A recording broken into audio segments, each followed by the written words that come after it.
Push that rock with Simpson Math. Let's talk about series. Here's an interesting series. Look at its argument. We have a -1 to the n. It's being multiplied by 8. It's over n squared. Well, summation is a linear operator, so we can kick out this constant. Boom. That makes our argument simpler. So we just have -1 to the n over n squared. We're going to learn that this is called an alternating series for obvious reasons. Here's the argument. -1 to the n over n squared, starting at 1, going to infinity. So when I put in 1, I have -1 to the 1 over 1 squared. Then I put in 2, and I have -1 to the 2 over 2 squared, -1 to the 3 over 3 squared, and so forth. So the terms of the series, the terms of the argument, the sequence, which are also the terms of the series, the things we're going to add up in the series, the terms are -1, +4th, -1/9, +1/16, and so forth and so on. We can clearly see that as n goes to infinity, these terms will approach 0. So that means perhaps the series converges. Maybe not. We do know that if we'd seen that as n goes to infinity, the terms of the argument go to something other than 0, we'd know for sure it diverges. But since it goes to 0, then perhaps it converges, but maybe it diverges. How can we tell? What should we do? Well, we get out our sideways paper. That's what we do. Get out sideways paper. I hope you're prepared. Did you get your sideways paper right before quarantine? Man, I did. That was the first thing I went and grabbed. Everybody else was getting toilet paper, and I was getting sideways paper. I don't know. How is this going to work? Well, we'll just look at it the best we can. So we have here our series, and we've kicked out the 8, so the 8's outside. And here are our add-ins, our terms. -1 is added to a 4th, added to a -9th, added to a 16th, added to a -1 over 25, added to 1 over 36, and it just keeps on going forever. Okay? Now what we're going to do is get the partial sums and multiply each one by 8 because they're being multiplied by 8. So the first partial sum, of course, is just -1. You multiply by 8, you get -8. The next one is when you get -1 plus a 4th. -1 plus a 4th is clearly -3/4. You multiply by 8, you get -6. That's our next term in the partial sum sequence. Notice I'm not adding these because they've already been added. These are the partial sums. These partial sums will converge or diverge. If they converge, they'll converge on the number that this converges on. If they diverge, then that means the series diverges. Okay, let's get the next partial sum. So we added -1 and a 4th, so to get the next one, we have to add that sum, -3/4, to the next term, -1/9.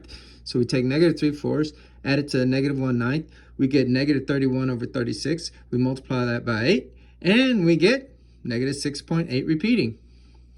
Let's keep going. Let's add in a 16th to our last partial sum. Our last partial sum was -31 over 36. We add in a 16th, which is the next add-in. We get the next partial sum when we multiply it by 8. It's -6.38 repeating. Let's keep going. So we take this last partial sum, add in the next add-in to get the next partial sum. We multiply by 8. There's our next term in the partial sum sequence.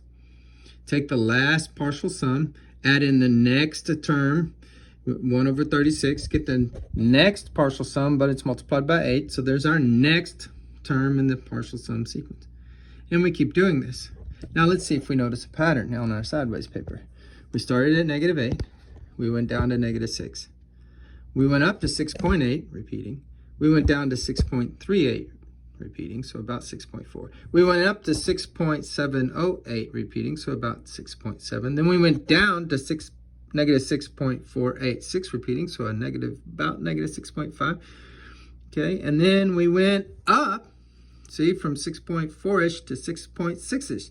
So we seem to be going down, up, down, up, down, up. So there seems to be this pattern of going down and then up a little and then down, and every time the jump is a little less than it was before. So that seems to tell me that this is going to converge. This series will converge, and in fact, it will converge on a number somewhere between this -6.48-ish and -6.64-ish. It turns out Leibniz has done this problem for us, and if we were in a class that dive deeper into this topic, we'd learn how to do this ourselves maybe. But Leibniz has done this already for us. It turns out that this series, weirdly, is equal to pi squared times a negative 2/3, or a negative 2 pi squared over 3. That's weird. What's pi got to do with it? What's love got to do? Okay, anyway, back to the lecture. So it turns out we were right that it would converge somewhere between negative 6.48 and negative 6.64. In fact, it converges to something approximately equal to negative 6.579736. Now, with the skills we have, we're not going to be able to get this exact value. But we are going to be able to tell if it converges or diverges. In this case, it converges. And we're going to use theorems to prove. We'll take some theorems and then use them and apply them to prove whether or not a series converges or diverges.